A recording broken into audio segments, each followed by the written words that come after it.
El Evangelio cambia. El Evangelio Cambia realidades. Cambia El circunstancias. Evangelio cambia. cambia las vidas Para bien. y para siempre. Para siempre. El Evangelio cambia la tristeza, y la convierte en gozo. cambia las familias. comunidades. Está cambiando nuestra El nación. Evangelio Y está cambia. cambiando nuestra nación. La mayor experiencia del cambio para nuestra Venezuela. El cambio para nuestra Venezuela. El Evangelio cambia.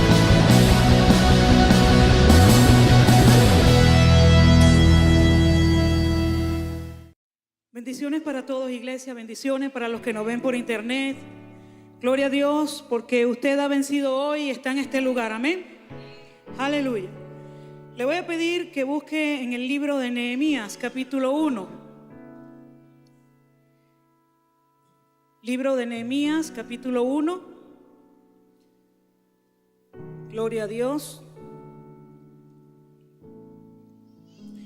Y le voy a pedir que me acompañe por unos minutos a hacer una lectura en este libro de Nehemías, porque necesito que tenga el contexto de la palabra que vamos a poner en esta mañana, amén. Nehemías 1, verso 1, palabra de Nehemías, hijo de Acalías. Aconteció en el mes de Quisleu, en el año 20, estando yo en Susa, capital del reino, que vino Hanani, uno de mis hermanos, con algunos varones de Judá, y les pregunté por los judíos que habían escapado y que habían quedado de la cautividad y por Jerusalén. Me dijeron: el remanente, los que quedaron de la cautividad allí en la provincia, están en gran mal y afrenta, y el muro de Jerusalén derribado y sus puertas quemadas a fuego. Cuando oí estas palabras me senté y lloré, e hice duelo por algunos días, y ayuné y oré delante del Dios de los cielos. Pase al capítulo 2, verso 1. Sucedió en el mes de Nisán, en el año 20 del rey Artajerjes, que estando ya el vino delante de él, tomé el vino y lo serví al rey, y como yo no había estado antes triste en su presencia, me dijo el rey: ¿por qué está triste tu rostro? Pues no estás enfermo. No es esto sino quebranto de corazón. Entonces temí en gran manera y dije al rey: para siempre vive el rey, ¿cómo no estará triste mi rostro cuando la ciudad, la casa de los sepulcros de mis padres, está desierta y sus puertas consumidas por el fuego? Me dijo el rey: ¿qué cosa pides? Entonces oré al Dios de los cielos y dije al rey: si le place al rey y tu siervo ha hallado gracia delante de ti, envíame a Judá, a la ciudad de los sepulcros de mis padres, y la reedificaré. Pase al verso 10. Pero oyéndolo Sanbalat, Oronita y Tobías el siervo amonita, les disgustó en extremo que viniese alguno para procurar el bien de los hijos de Israel. Llegué pues a Jerusalén, y después de estar allí 3 días me levanté de noche, yo y unos pocos varones conmigo, y no declaré a hombre alguno lo que Dios había puesto en mi corazón que hiciese en Jerusalén, ni había cabalgadura conmigo excepto la única que yo cabalgaba.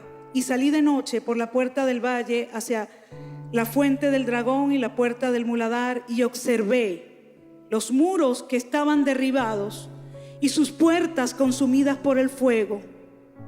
El 16.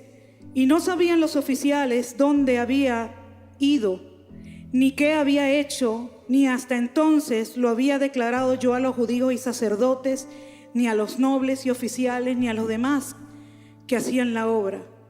Les dije pues: vosotros veis el mal en el que estamos. Jerusalén está desierta y sus puertas consumidas por el fuego. Venid y edifiquemos el muro de Jerusalén, y no estemos más en oprobio. Entonces les declaré cómo la mano de Dios había sido buena sobre mí, y asimismo las palabras que el rey me había dicho, y dijeron: levantémonos y edifiquemos. Así esforzaron sus manos para bien, amén. Él les decía a sus hermanos: vosotros veis el mal en que estamos, que Venezuela está desierta, sus puertas, sus muros de protección están consumidos por el fuego, por la prueba. Venid y edifiquemos ahora el muro de Venezuela y no estemos más en oprobio. Entonces, ¿cuántos se van a levantar y van a edificar este país? Amén. ¿Cuántos van a tomar la decisión hoy de levantarse y edificar, reconstruir, rehacer? ¿Cuántos lo van a hacer? En estos capítulos, Nehemías describe la situación en la que se encontraba la ciudad de Jerusalén. Desde el capítulo 1 hasta el capítulo 6 de Nehemías, si usted puede leerlo después en su casa, usted va a entender muchas de las cosas que están sucediendo en nuestro país hoy. Los judíos habían sido invadidos y deportados, exiliados. Muchos se habían ido de Jerusalén y el país había sido destruido. Y en medio de esa situación terrible, en medio de esa economía que estaba acabada, en medio de las familias desintegradas, en medio de los habitantes dispersos y exiliados por todas las naciones, un país que se encontraba en crisis económica, política, social y espiritual. En medio de todo eso y en medio de esa situación, Dios levanta un hombre que tiene carga por su país. Dios levanta un hombre que quiere edificar su país.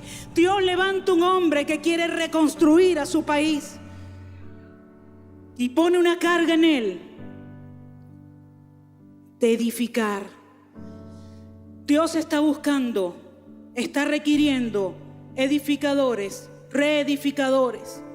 Edificar significa construir, colocar los cimientos, colocar una base para que luego sobre esa base se sigan colocando cimientos y se pueda levantar una estructura, se pueda hacer un edificio. Eso es edificar.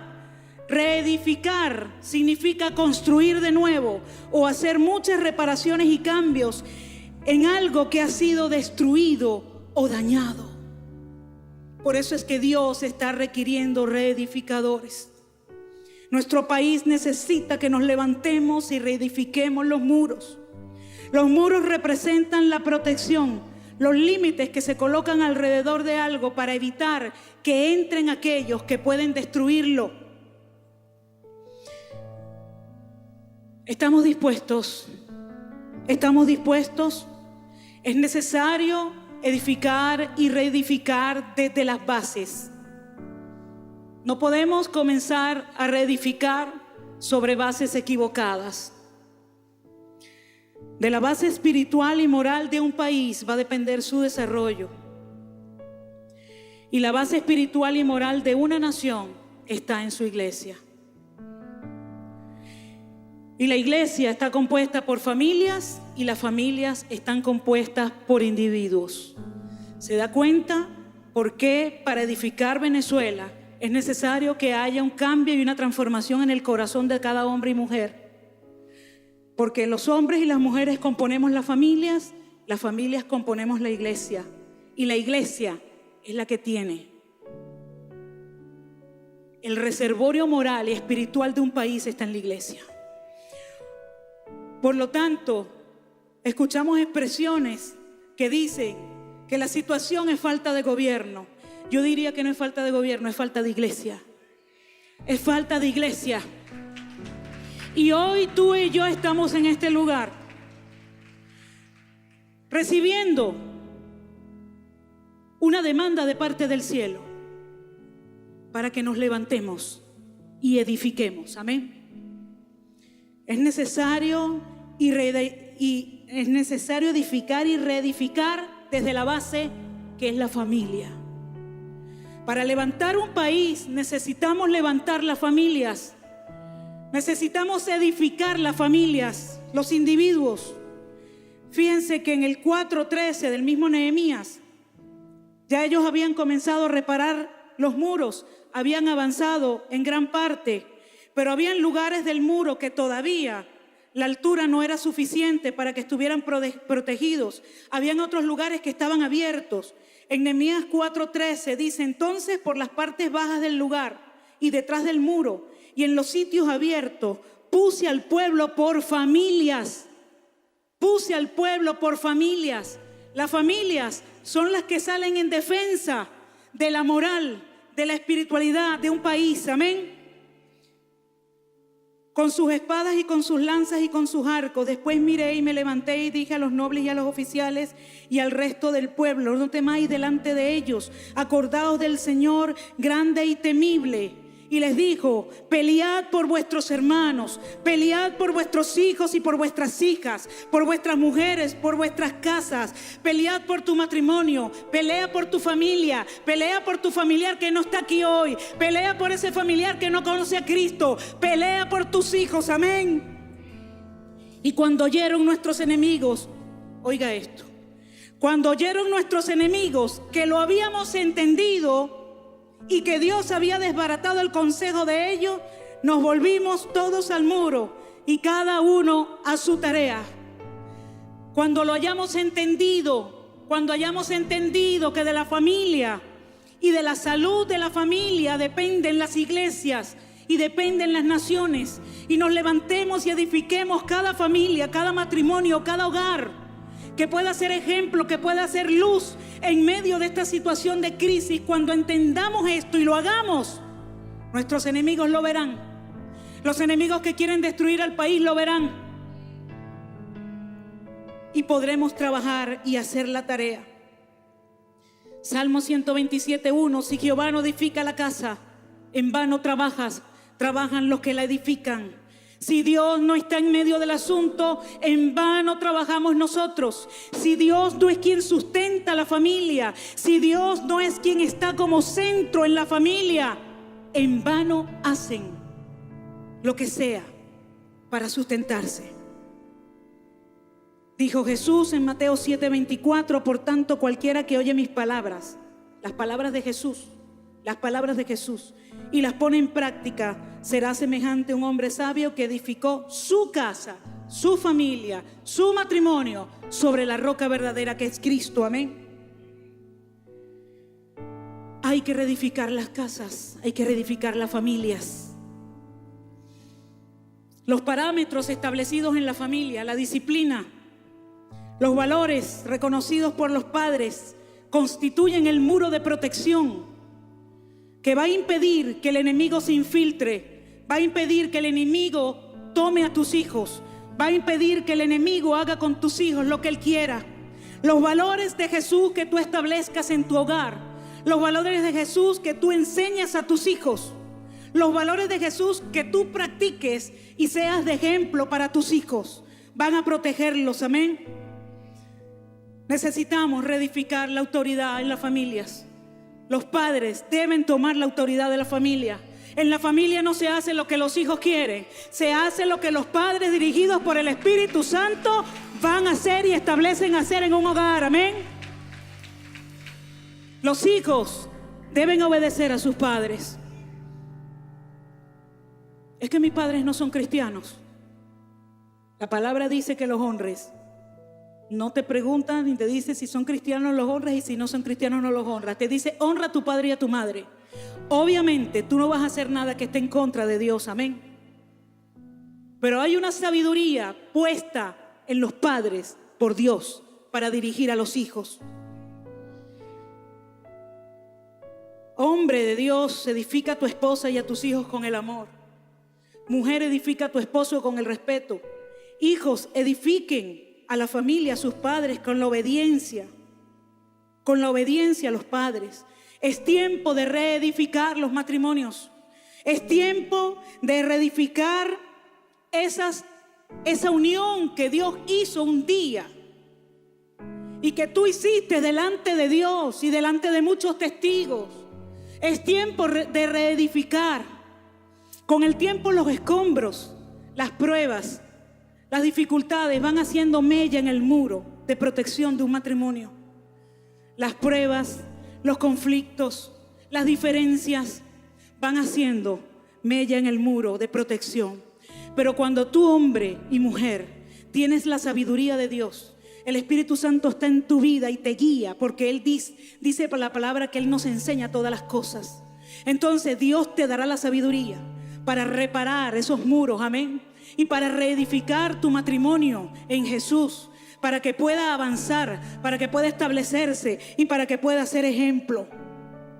No podemos edificar un país si no edificamos la familia. Es imposible.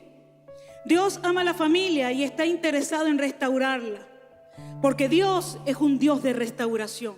Dios no ha venido ni envió a Jesús a destruir a nadie. Dios envió a Jesús a salvar, a edificar y a rescatar. Amén. Cuando Dios restaura a una persona, a una familia o a un matrimonio, Él restaura para siempre. Él restaura para crecimiento, Él restaura para mejor. Y cuando esto sucede, la familia, los vecinos son impactados. La familia y los vecinos, su corazón se abre para recibir el mensaje que tú tengas para ellos, porque han visto lo que Dios ha hecho en tu familia, en tu matrimonio y con tus hijos. Amén. Vemos una degradación moral en nuestro país. Salimos a evangelizar y nos encontramos con familias disfuncionales. Nos encontramos con abuso, con maltrato, nos encontramos con abuso infantil, nos encontramos con violencia doméstica y nos damos cuenta cómo está nuestro país. Nos damos cuenta cómo están los muros de la familia. Lo primero que tenemos que hacer es restaurar y reedificarnos acá, las familias que componen las iglesias, para poder ir en contra de todos esos enemigos. Y los enemigos son los espíritus que vienen a dañar la familia. Satanás sabe que si daña el matrimonio, daña a los hijos. Satanás sabe que si hace que un matrimonio se separe, los hijos en un futuro se separarán también, porque eso es un espíritu que entra a la familia. Y hay unas estadísticas alarmantes. A nivel mundial tenemos que de cada 10 matrimonios, 7 terminan en divorcio. Y eso es alarmante, porque se está trastocando, se está cambiando el diseño de Dios. Porque el diseño de Dios para formar familias es el matrimonio. Es el matrimonio. Si tú debes ponerte en orden en tu unión, hazlo. Porque el diseño de Dios para la familia es el matrimonio. Amén. Vamos a comenzar a restaurar desde acá adentro. Vamos a comenzar a restaurar desde acá. Las familias necesitan centrar sus vidas en Dios, en Jesús. Muchos de los cimientos sobre el cual el hombre y la mujer edifican su hogar, muchas veces son ellos mismos. Edifican su hogar en los hijos, o edifican su hogar en el trabajo, en el dinero, en la posición. Y Dios está llamando a que edifiquemos los hogares en Él, a que edifiquemos los hogares en Jesús como centro de nuestra vida familiar. Amén. Solo Dios es capaz de darle estabilidad a la familia, porque si Jehová no edifica la casa, en vano trabajamos los que la edificamos. Amén. En vano se esfuerzan los padres, en vano se esfuerzan los hijos, en vano se esfuerzan por establecer relaciones saludables si Dios no está en el asunto, si Dios no te dirige. Vemos cómo es importante entonces comenzar a reedificar los muros, comenzando por la familia, porque la familia se compone de individuos. Amén. Para reedificar un país es necesario también, aparte de reedificar los muros de la familia, reedificar la iglesia, edificar la iglesia de Jesús, que tiene un diseño y un propósito establecido por Él desde antes de la fundación del mundo. Dice Efesios 2:10, que nosotros somos hechura suya, creados en Cristo Jesús. Tú y yo fuimos creados en Él, en el diseño de Él.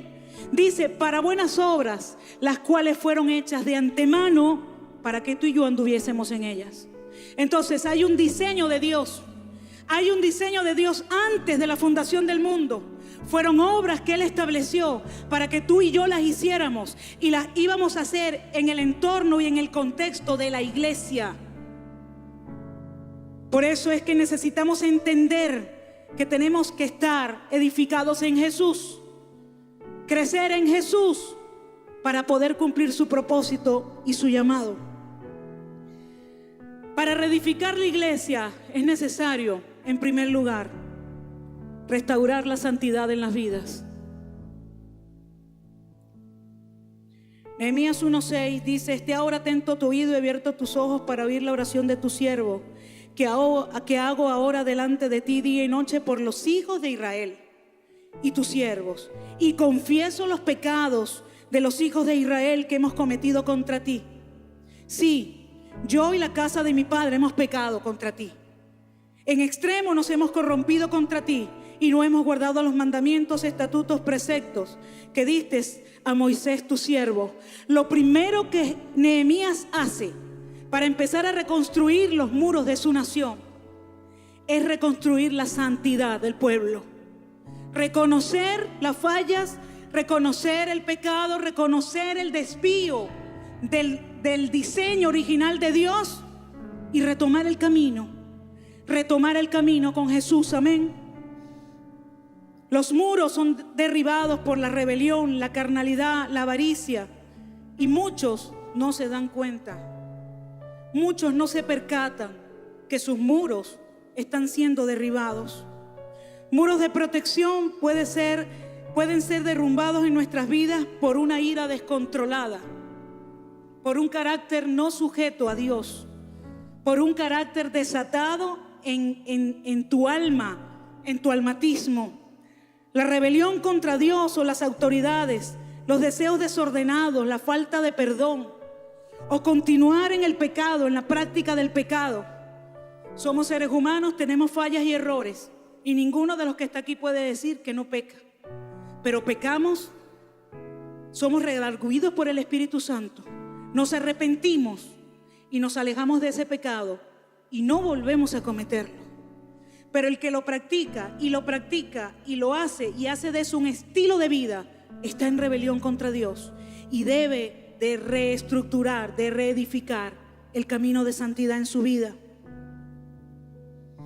Jesús dijo: el que oyere mis palabras y las pone en práctica, es decir, el que lo obedece. No solamente el que oye las palabras, las escucha, las medita y las obedece, las pone en práctica. Dice la palabra que será aquel que edificó su casa sobre la roca. Es decir, vendrán las situaciones difíciles, vendrá la crisis, vendrá la situación fuerte en el país, vendrá el acecho del enemigo, pero tu casa no caerá, tu vida no caerá, porque tú has creído en Jesús y has puesto a Jesús como centro de tu corazón. Y buscas la vida de Jesús, buscas la santidad de Jesús, buscas el carácter de Jesús y buscas cada día más parecerte a Él. Amén. Ahora, el que oye la palabra y lleva su vida como quiere y está dentro de la iglesia y entra y sale, dice que está edificando su casa sobre la arena. Y cuando venga la situación difícil, y cuando venga el problema, y cuando venga la crisis, no va a superarlo, porque no tiene la base para sustentarse, que es Jesús. Amén. La independencia, la mundanalidad, el amor al dinero, el olvidar la oración, el enfriarnos en la consagración, abren brechas en las vidas. Las dudas y la incredulidad dejan puertas abiertas, dejan nuestros muros de protección abiertos para que entre cualquiera, para que venga cualquier enemigo y haga lo que quiera con nuestras vidas. Los muros expuestos a los enemigos quedan expuestos. ¿Cómo están los muros de tu vida? ¿Cómo están los muros de nuestra vida? ¿Cómo están los muros de nuestras familias? ¿Cómo están los muros de la nación? ¿Cómo vamos a restaurar la santidad en las vidas? Edificando nuestras vidas en Jesús y en sus valores y en su carácter y en su santidad. Dios dice en su palabra: sed santos porque yo soy santo. Y Él no lo está diciendo desde el punto de vista: sé santo, ve a ver cómo te las arreglas para que seas santo, porque yo de mi parte soy santo, yo no tengo el problema. No, ese contexto allí de esa palabra da a indicar que Dios nos dice: tú puedes ser santo porque yo soy santo y mi vida de santidad yo la he sembrado en ti a través de Jesús. Entonces significa que el esfuerzo, el esfuerzo que tú puedas hacer para cumplir una santidad, para ser y para vivir en santidad, no vale de nada si no es Jesús y la santidad de Jesús en ti, porque Él pone el querer como el hacer. Tú solamente tienes que decirle: Señor, ayúdame, tengo esta debilidad, tengo este problema, Señor, he luchado mucho tiempo con esto y no he podido vencer, pero tu palabra dice, Señor, que si yo pongo mi confianza en ti, tú eres fiel y justo, Señor, y tú me vas a ayudar, y tú me vas a guiar, y tú me vas a sacar de aquí, Señor, y tú vas a formar tu Espíritu Santo en mi vida, y tú vas a hacer de mí lo que tú quieres que yo sea. Cuando hacemos eso, estamos edificando, estamos construyendo nuestra vida. Pero cuando no reconocemos nuestro pecado, nuestro error, estamos edificando en la arena y continuamos un estilo de vida que está muy lejos de lo que Dios quiere, incluso estando dentro de la iglesia. Por eso es que tenemos que levantarnos a edificar, amén, colocando a Jesús en primer lugar en nuestras vidas y dejar que sea Él, a través de su Espíritu Santo, que nos corrija, nos enseñe y nos indique el camino. ¿Cómo hablaremos a la nación de volverse a Dios? ¿Cómo diremos: Venezuela, vuélvete a Dios, si nosotros nos alejamos de Él a través del pecado? Tenemos que reedificar. Tenemos que reedificar la santidad. Padres, asuman la responsabilidad de la autoridad que les ha sido entregada en sus manos. Y no permitan el pecado en la vida de sus hijos. Cuando usted se le entrega una autoridad, se le entrega una responsabilidad. Desde el mismo momento que usted no asume esa responsabilidad y no la cumple, usted pierde la autoridad. Usted pierde la autoridad. No debemos permitir que en nuestras casas se practique el pecado. No podemos permitirlo, por lo menos no conscientemente. Necesitamos reedificar, necesitamos levantar. Hay una corriente de mundanalidad que se quiere introducir en la iglesia, en las familias, en nuestros hijos. Y nosotros, como padres responsables que Dios nos ha puesto esos muchachos a nuestro cuidado, nosotros debemos de estar pendientes. Mucha televisión, mucho cine, muchos jueguitos de video. Usted no sabe lo que se manifiesta y lo que se mete en la vida de sus hijos a través de eso. La internet. Tenemos que estar pendientes, mi hermano. Yo tengo la clave de los Facebook y las redes sociales de mis hijos. Les guste o no les guste, yo las tengo. Y ellos saben que me la tienen que dar. Porque yo necesito estar vigilante, no controlar, estar vigilante. Porque necesito resguardarlos a ellos, cuidarlos. Porque esa responsabilidad Dios la ha entregado en mi mano. Y te la ha entregado a ti como padre. Hay un espíritu que está desatado en el mundo de una forma descarada, que es el espíritu de homosexualismo. Desatado, mi hermano. Películas, series de televisión, hasta en dibujos animados. Porque ese espíritu está buscando incubarse dentro de la familia, dentro de los hijos, para quebrar el diseño original de Dios. Y cuando usted ve a un muchacho, cuando usted ve a un hijo suyo, una hija suya, que ese espíritu está influenciando, asuma la autoridad. Asuma la autoridad espiritual y la autoridad física como padre, y no acepte eso. Háblele con amor, háblele con sabiduría y rescate a su muchacho. No permita que eso invada su familia. Amén. Porque al invadir las familias, invade la iglesia. Al invadir las familias, invade la iglesia. Y cuando invade la iglesia, invade país. Por eso es que usted ve tantos países que han autorizado y han aceptado la igualdad de género, el casamiento entre homosexuales, sea hombre, sea mujer. Alerta Alerta, iglesia, porque el diablo no está jugando. Estamos sábado a sábado en las calles del país, reedificando un país, levantando un país, y Satanás no se va a quedar quieto. Va a venir a atacar a la familia.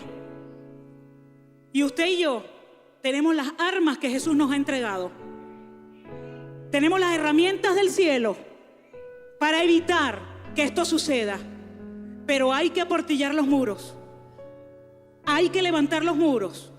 Y hay que cubrir los huecos que están en los muros. Amén. Hay que edificar. Para reedificar la iglesia, también es necesario reedificar el muro de la oración. Reedificar el muro de la búsqueda de Dios. El muro de la intimidad con Dios. Un muro que día a día es atacado. Un muro que día a día es influenciado por espíritus que no quieren que tú te comuniques con Dios.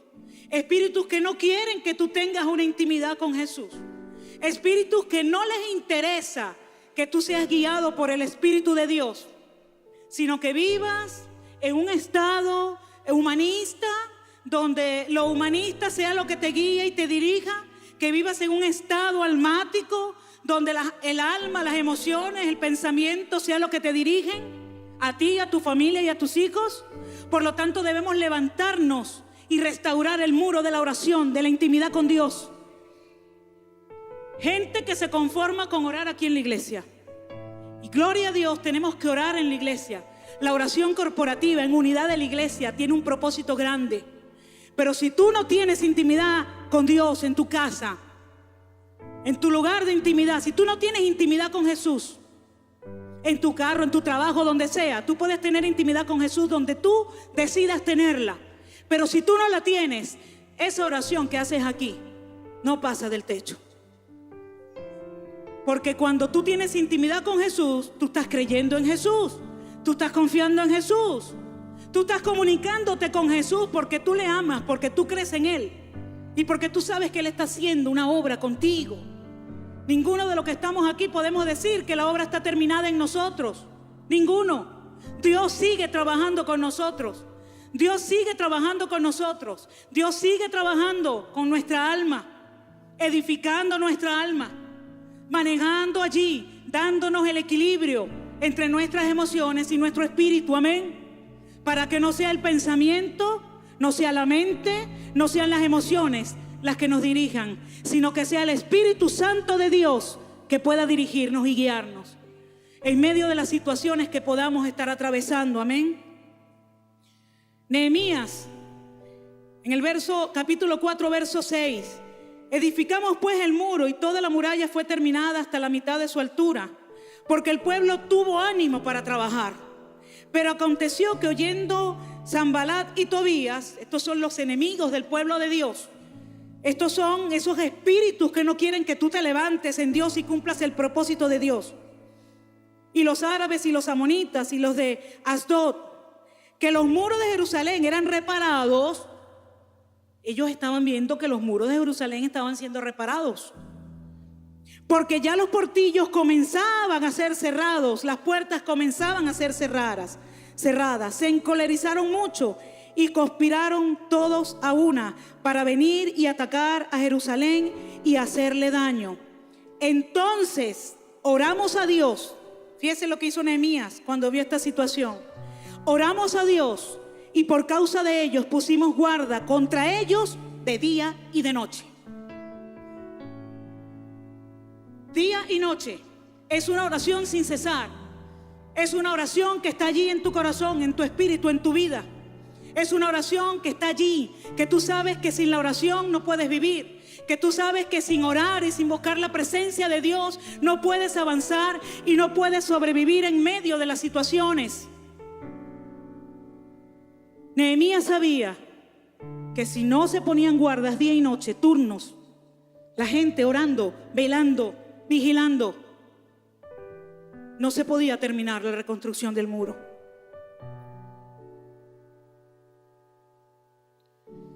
Entonces, restaurando la iglesia, restaurando la santidad de la iglesia, restaurando la oración de la iglesia.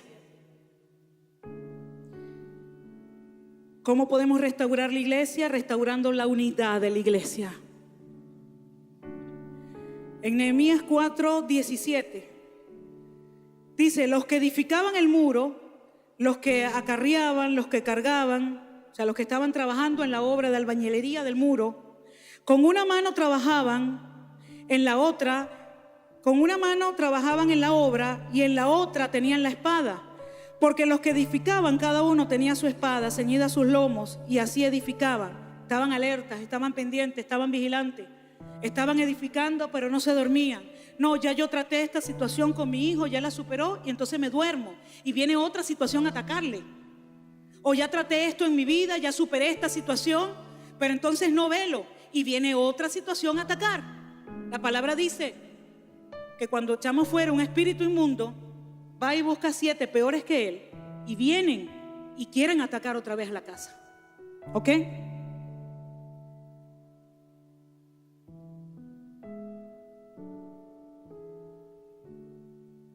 Porque los que edificaban, cada uno tenía su espada ceñida a sus lomos y así edificaban. Y el que tocaba la trompeta estaba junto a mí.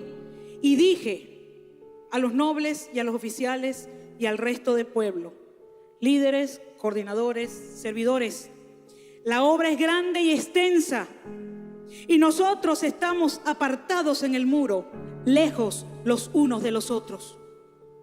En el lugar donde oyereis el sonido de la trompeta, reuníos allí con nosotros, y nuestro Dios peleará por nosotros.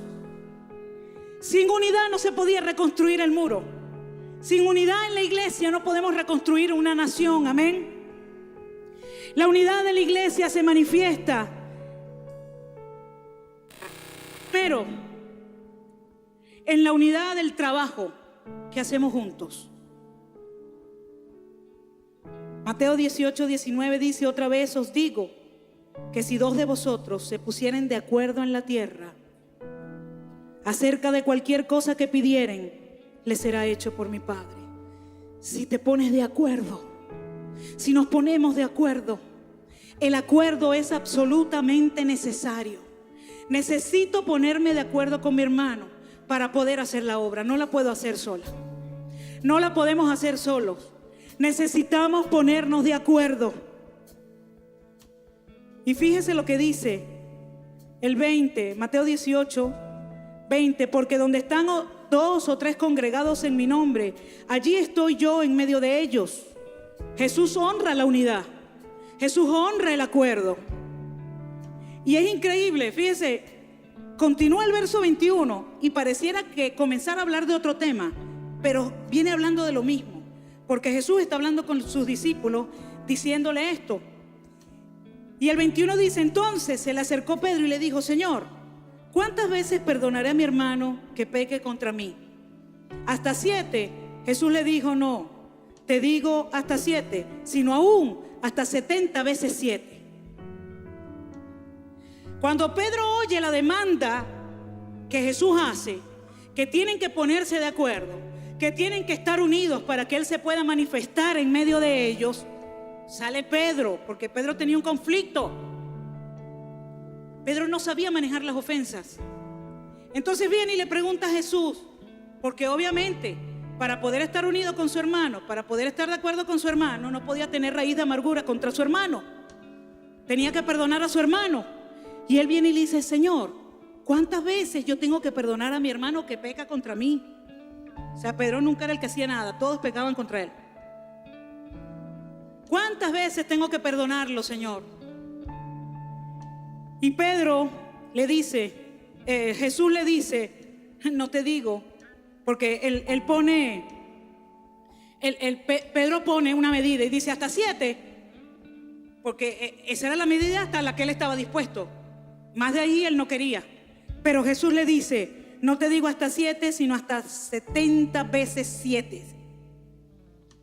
Es necesario el acuerdo de poner el individualismo. Somos un equipo, somos una iglesia. Aquí nadie actúa solo. Aquí nadie obtiene nada solo. Lo obtenemos todos juntos, amén. Debemos de poner la autosuficiencia. Necesito a mi hermano para hacer la obra. Necesito a mi hermano para hacer la obra. No, mi equipo y yo podemos. Nosotros hacemos eso. Necesitas al resto de los equipos, necesitas al resto de la iglesia, necesitas el apoyo en oración, necesitas el apoyo en intercesión, necesitas la ayuda, necesitas el abrazo, necesitas a tu hermano, amén. De poner las ofensas hay que perdonar, no por doctrina, sino por revelación. Pedro quería una doctrina. Pedro fue donde Jesús y le dijo: Señor, ¿cuántas veces? 7.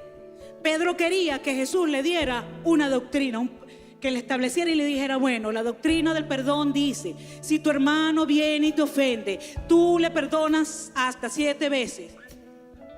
Pero el asunto aquí no es por doctrina, porque si tú perdonas por doctrina, ve lo que va a pasar. Tu hermano te ofende, vamos a suponer que esta vez no lo ofendiste tú, sino que tu hermano te ofendió. Y tú dices: la Biblia me dice que tengo que perdonar. Me enseñaron, el mandamiento dice tengo que perdonar. Pero tú no sientes el perdón en tu corazón. Pero tú sabes que tienes que perdonar. Y entonces tú vas y hablas con tu hermano y le dices: hermano, yo te perdono. Olvidamos eso y lo dejamos hasta ahí. Pero el resquemor sigue en tu vida. Cada vez que ves a tu hermano algo se te mueve por dentro y te acuerdas de la ofensa. Y dices: ¿cómo es posible que él me haya hecho eso? Y ya tú fuiste y le dijiste que lo perdonaba.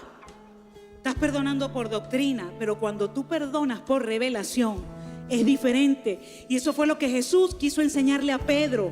Pedro quiso ponerle un límite: Señor, hasta 7 veces. O sea, dame el mandamiento, dame la doctrina y yo lo cumplo. Porque Pedro dijo: la 7, la 8 no lo veo en pintura. Eso es lo que Pedro quería, justificar ese asunto. Y Jesús le enseña que es por la revelación y le pone el imposible y le dice: 7, no, hasta 70 veces 7. 144, ¿no? 1490. Ahora usted sabe algo, en el contexto de esta palabra dice: no te digo hasta 7, sino aún hasta 70 veces 7. Escuche, la misma ofensa. La misma ofensa. ¿Qué significa eso? ¿Quién lo va a ofender a usted de la misma forma, de la misma manera, 490 veces? Nadie. Eso es imposible. Que a usted le hagan lo mismo 490 veces, la misma persona. Eso es imposible. Y eso era lo que Jesús quería enseñarle a Pedro. Pedrito, no te enrolle con el asunto de cuántas veces. Simplemente perdona. Olvida la ofensa. Más nada. O sea, solamente perdona. No estés sacando la cuenta. Es que yo te perdoné 1 y tú me debes 2. Y entonces 2 menos 1 son 1, tú me debes 1. No estés sacando la cuenta. Y así es en todas las cosas. No podemos hacer las cosas por doctrina o por mandamiento, sino por revelación. Por eso es que necesitamos a Jesús. Porque cuando tenemos a Jesús, el dador de la vida, en nosotros, el perdonar va a ser algo espontáneo. Va a ser algo espontáneo. La sangre recorre su cuerpo, ¿verdad? Usted no está perennemente: sangre llega a los riñones, sangre llega al corazón, sangre sube por aquí, sangre llega al cerebro, sangre dale vida al cerebro. Usted no está en eso. La sangre fluye, fluye, fluye y le da vida a todo. Así es Jesús. Así es cuando tenemos a Jesús dentro de nosotros. Él fluye, fluye, fluye y le da vida a todo. Por eso es que cuando tenemos a Jesús podemos perdonar, podemos amar, podemos trabajar con nuestro hermano. Y no significa que no haya diferencias. No significa que yo no esté todo el tiempo de acuerdo con mi hermano, pero igual lo hago con él. Igual lo hago con él. Igual trabajo con él. Amén.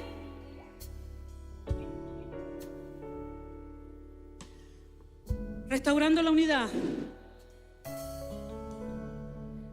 Restaurando la pureza del servicio. Cuando servimos, cuando nos mantenemos en ese servicio, cuando estamos activos en el servicio, tenemos un compromiso con Dios y lo hacemos. En el mucho caminar, en el mucho servir, cuando dejamos de edificar en Jesús ocurren cosas con nuestro servicio y es necesario reedificar la pureza del servicio.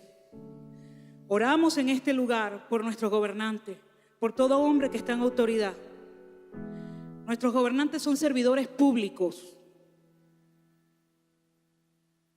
y a veces ni ellos mismos lo saben, pero ellos son servidores públicos.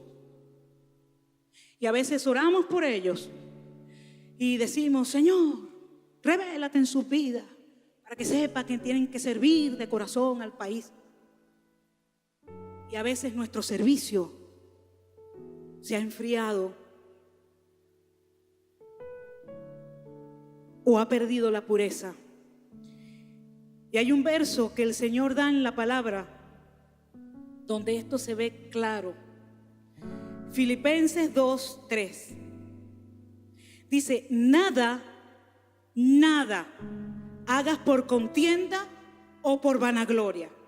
No hagas ningún servicio, no le sirvas a Dios dentro de la iglesia ni en ninguna parte por contienda o por vanagloria. Antes bien, con humildad, estimando cada uno a los demás como superiores a él mismo, no mirando cada cual por lo suyo propio, sino cada cual también por lo de los otros. Haya pues en vosotros este sentir que hubo en Cristo Jesús. Es decir, que este carácter de Jesús esté en nosotros. Nada hagas por contienda significa que nada hagas por competencia.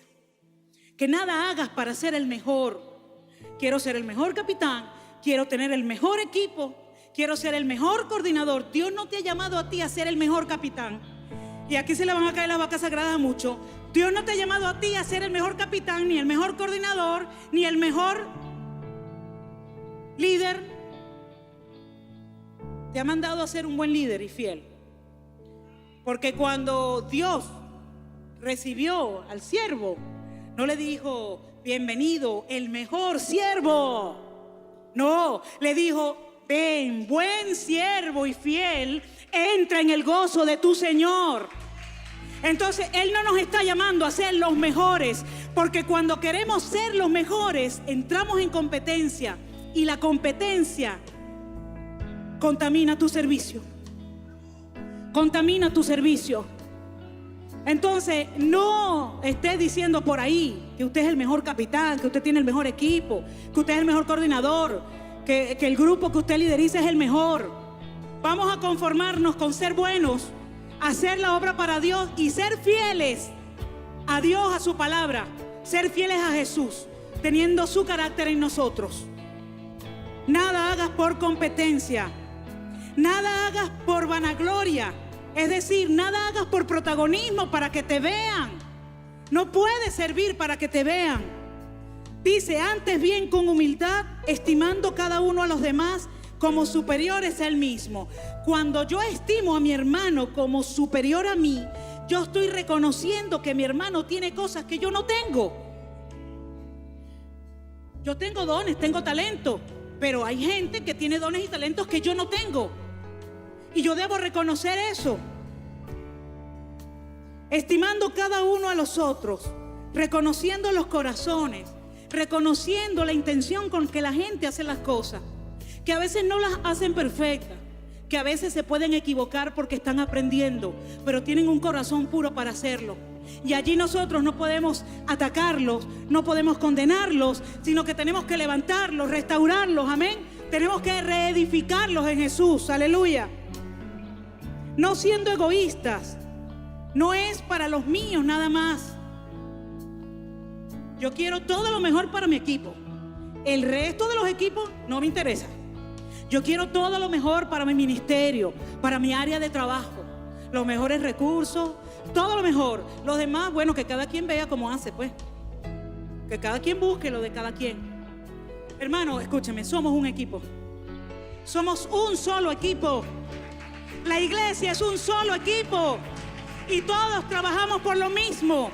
Todos estamos aquí empujando el reino de Dios, buscando que el reino de Dios se establezca, levantando a Jesús en el corazón de las personas.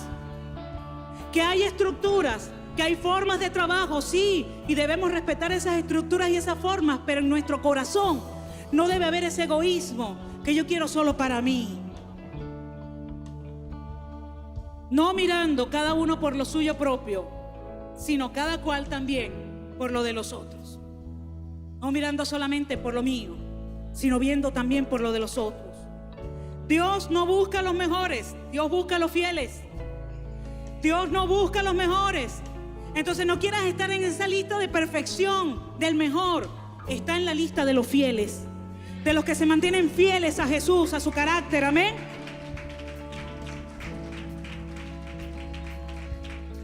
Mateo 25:23, su Señor le dijo: bien hecho, buen siervo y fiel. Buen siervo y fiel, sobre lo poco has sido fiel, sobre lo mucho te pondré.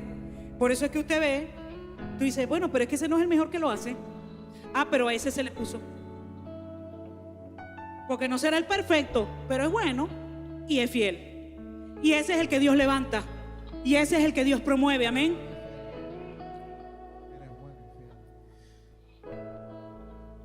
Otro punto importante para que la unidad de la iglesia se manifieste es a través de la sujeción a las autoridades establecidas por Dios y a las autoridades delegadas por esta. Es un principio que si es transgredido, se pierde el derecho a ser autoridad. Hebreos 13:17 dice: obedeced a vuestros pastores y sujetaos a ellos, porque ellos velan por vuestras almas como quienes han de dar cuenta, para que lo hagan con alegría y no quejándose, porque esto no es provechoso. Entonces no existe, yo obedezco solo al pastor. Yo hago solamente lo que el pastor me diga. Si tú quieres obedecer a tu pastor, tú vas a estar sujeto a las autoridades que tu pastor ha delegado, a las autoridades que tu pastor ha delegado y ha puesto. No puedes decir que te sujetas a tu pastor, ni que honras a tu pastor, si no te sujetas a las autoridades que él ha puesto.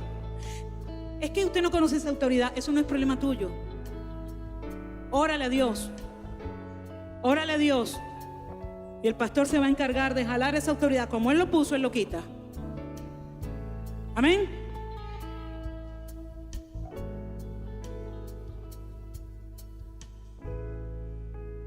Si tú quieres obedecer a tu cobertura espiritual, debes estar sujeto a las autoridades delegadas por él. No puedes ejercer autoridad, si tú no estás bajo autoridad. Eso es un principio que Jesús enseñó.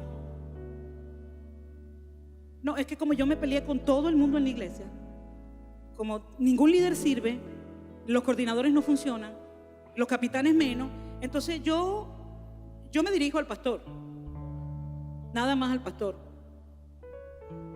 Y a veces ni siquiera al pastor, yo me dirijo a Jesús. Mi comunión es con Dios directamente y no necesito a hombre. Déjame decirte, jamás podrás estar sobre autoridad.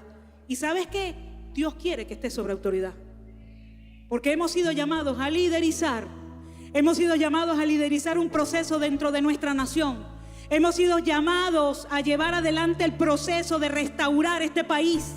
Hemos sido llamados a ser levantados como líderes dentro de las comunidades. Hemos sido llamados a ser levantados como autoridad en los liceos, en las universidades, en los consejos comunales. Hemos sido llamados a ser autoridad en esos lugares. Pero si tú no tienes claro el principio de autoridad, no puedes entonces manifestar la autoridad. Amén. Todo el que sirve debe rendir cuenta. En el servicio, la rendición de cuentas es obligatoria. Y para rendir cuentas debe haber comunicación. Imposible que tú rindas cuentas si no hay comunicación. Tenemos servidores que no se comunican con sus capitanes, servidores que no se comunican con sus coordinadores, sino que esperan que el compañero le diga: mira, tú sabes que el coordinador dijo esto, pero no hay una comunicación, no hay una comunión. Y tenemos coordinadores y capitanes que no se comunican con sus líderes. Entonces, ¿cómo va a fluir? ¿Cómo va a fluir el principio de autoridad? Si para yo poder estar sobre como autoridad, necesito estar bajo autoridad. Es un principio que funciona así. No hay otra forma. Amén. Debe ser restaurada la unidad de la iglesia para restaurar la unidad del país. Y todos debemos tener el mismo objetivo: ganar un país para Jesús. Y al tener el mismo objetivo, vamos a empujar para el mismo lado. Al tener un mismo objetivo, vamos a hacer en conjunto lo que solos no podemos hacer. Tú no puedes llegar a una comunidad tú solo y hacer una sopa para 500 personas, hacer pintacaritas para 400 niños, ayudar a esa comunidad a formar un consejo comunal, tú solo.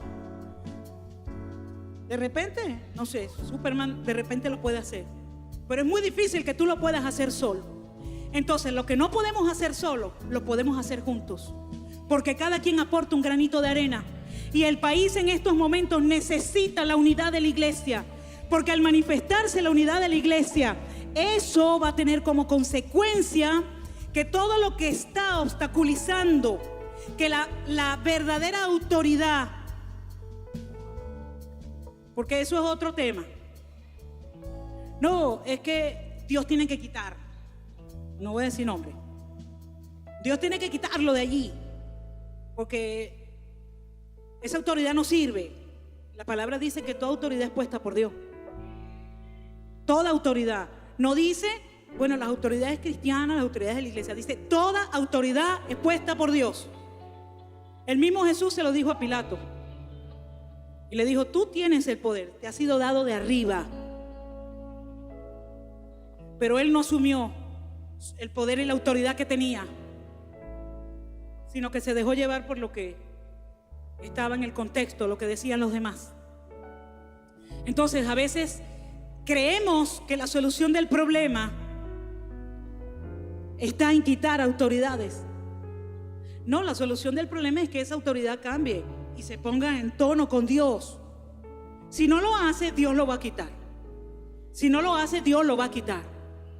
Nosotros tenemos que ocuparnos que en cuanto a la autoridad que se nos ha entregado a nosotros, como padres, como siervos, como líderes, como coordinadores, como capitanes, como servidores de esta casa, que esa autoridad fluya en el orden correcto, amén, para que pueda entonces manifestar los frutos correctos del servicio. La obra es grande y extensa, y nosotros estamos apartados del muro, lejos los unos de los otros. Cuando salimos cada sábado, mi hermano, que vamos a esas comunidades, la obra es grande y extensa. Y la palabrita que muchas veces usamos todos es que decimos, está rudo. Está rudo.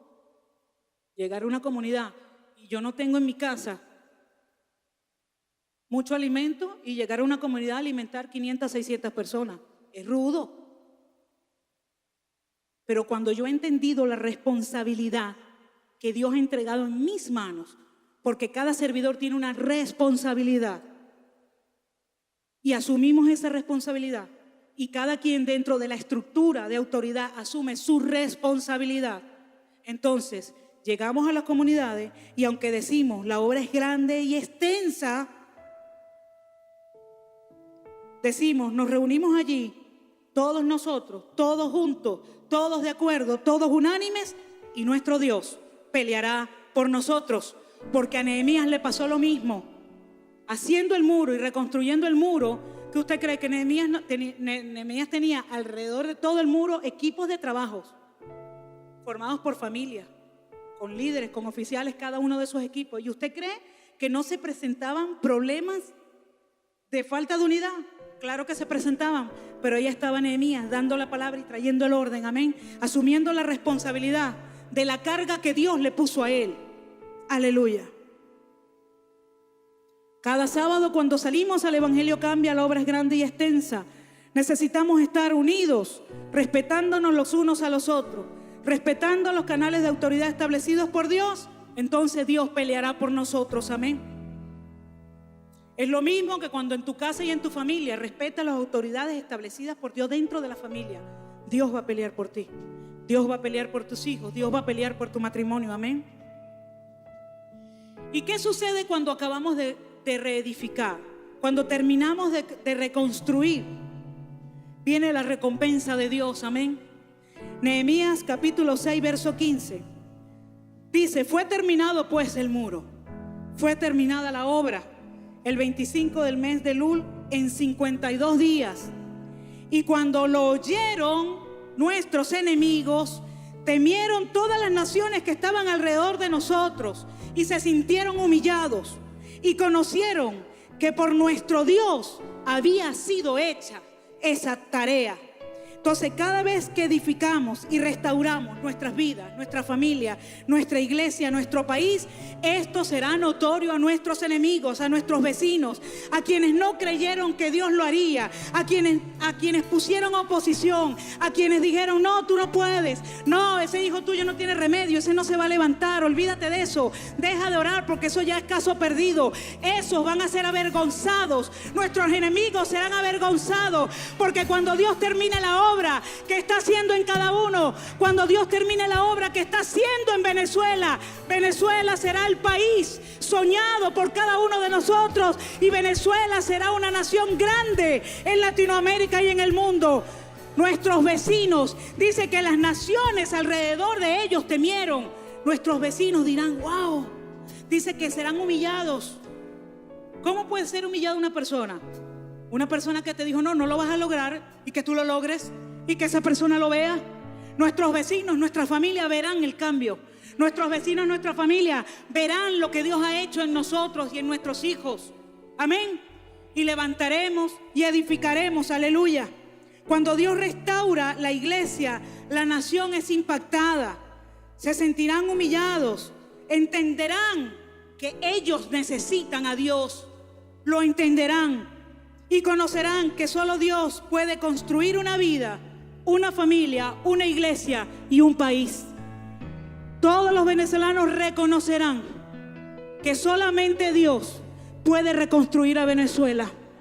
¿Y cómo lo reconocerán? Cuando vean que su iglesia se levanta en gloria, se levanta en poder. Cuando tú, como hijo de Dios, como servidor de Dios, te paras en la brecha y dices, levantémonos y edifiquemos nuestro país, levantémonos y edifiquemos la familia, levantémonos y edifiquemos nuestra vida en Dios. Cuando hay una decisión en ti, cuando hay un compromiso en ti, nada ni nadie te puede echar para atrás. Esto es un camino sin retorno, mis hermanos. Desde hace mucho tiempo, usted y yo tomamos la decisión de edificar este país.